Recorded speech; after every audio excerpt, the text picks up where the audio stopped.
दिल्ली विधानसभा चुनाव और मिल्कीपुर उपचुनाव के नतीजे आ रहे हैं। भारतीय जनता पार्टी दिल्ली में बहुमत की ओर दिखाई दे रही है, वहीं मिल्कीपुर में भी कमल खिलता दिखाई दे रहा है। हमारे साथ बातचीत के लिए कांग्रेस पार्टी के प्रदेश अध्यक्ष अजय राय जी हैं। इसके अलावा एक और जानकारी देते हैं कि कहीं ना कहीं दिल्ली में कांग्रेस भी अपनी भूमिका में नजर आ रही है। कांग्रेस के वोट प्रतिशत जो हैं वो बढ़ते हुए नजर आ रहे हैं। हमारे साथ बातचीत के लिए हैं अजय जी।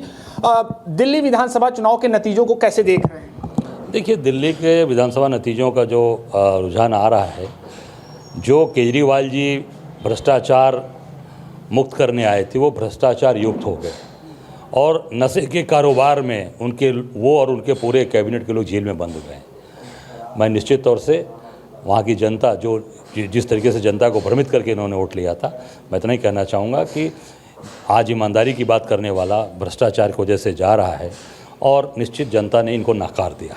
बीजेपी को जनता ने वोट जो दिया है, केंद्र में इनकी सरकार है, प्रदेश में सरकार अब आ जाएगी, तो मैं समझता हूं कि निश्चित तौर से काम करें, मेहनत करें और दिल्ली को चमकाएं जैसे कांग्रेस ने चमकाया था, जैसे शीला जी ने चमकाया था।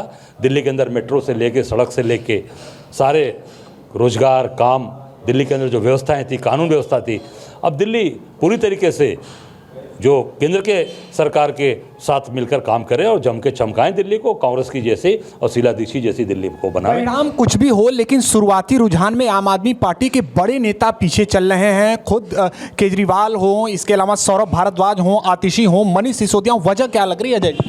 अपनी करनी, जो उनकी करनी रही है कि ईमानदारी का चोला उड़े थे और कहते घर नहीं लूँगा, सुरक्षा नहीं लूँगा, गाड़ी नहीं लूँगा, बाहर गाड़ियों का काफिला लेके चलते हैं, शीश महल बनवा लिया, पूरा सुरक्षा लेके, दिल्ली की सुरक्षा छोड़ दिए, पंजाब की सुरक्षा लेके चल रहे हैं जहाँ की सरकार है।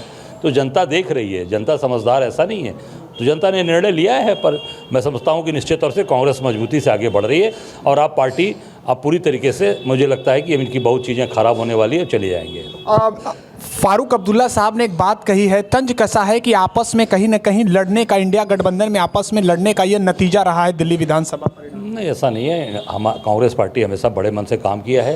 कांग्रेस ने कश्मीर में बिना शर्त समर्थन दिया, साथ मिलकर लड़े हैं और हम मंत्रिमंडल में भी नहीं हैं, बाहर हैं वहाँ पर जब हरियाणा के चुनाव हुआ, जब पंजाब के चुनाव हुए, जब गुजरात के चुनाव हुए, गोवा के चुनाव हुए, उस समय मैं समझता था कि निश्चित तौर से इंडिया गठबंधन के जो वरिष्ठ लोग हैं उनको जरूर हस्तक्षेप करना चाहिए था। केवल कांग्रेस को डैमेज करने के लिए जिस तरीके से आम आदमी पार्टी का बीजेपी ने चारों तरफ इस्तेमाल किया, भाजपा के लोगों ने, अब वो जनता समझ गई, जनता ने उसका जवाब दिया। आपने बड़ा दिल दिखाते हुए उत्तर प्रदेश के उपचुनाव में सीधे सीधे समाजवादी पार्टी को सभी सीटें दे दी। मिल्कीपुर के नतीजे आ रहे हैं, 22,000 से अधिक वोटों से बीजेपी का प्रत्याशी वहां पर आगे हैं।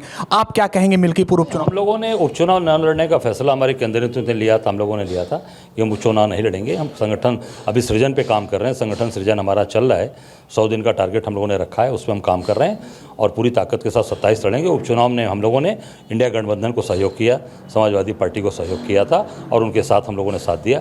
मैं निश्चित तौर से इतना ही कहना चाहूँगा कि चाहे मिल्कीपुर जीत लें, चाहे उपचुनाव की सारी सीटें भाजपा जीत ले, पर जो कुंभ में जो हादसे हुए, जो कुंभ में लोग हमारे भाई साथी हमारे मरे, उसके प्रति भी पूरी तरीके से मैं जाके संगम स्नान करके और वहाँ पर इनको क्षमा मांगना चाहिए, देशवासियों वहाँ प्रायश्चित करना चाहिए। अखिलेश यादव ने कहा है कि चुनाव आयोग मर गया। क्या लगता है कि एक बार फिर निष्पक्षता पर सवाल उठना? निश्चित तौर से चुनाव आयोग की निष्पक्षता पर बातें उठ रही हैं, क्योंकि जो बात आई है कि उसमें एक आदमी 6 वोट डाल रहा है, उसके बाद भी कोई कार्रवाई नहीं की गई, तो निश्चित तौर से चुनाव आयोग पर उंगली उठना लाजमी है। एक अंतिम सवाल, 27 अभी दूर है, लेकिन क्या लगता है जो उपचुनाव के नतीजे अजय जी आए हैं, कहीं ना कहीं कांग्रेस और समाजवादी पार्टी को सोचने की जरूरत है या आगे कुछ ऐसी रणनीति? अरे भैया, कांग्रेस लड़ी ही नहीं थी यार, कांग्रेस कहाँ लड़ी मेरे भाई?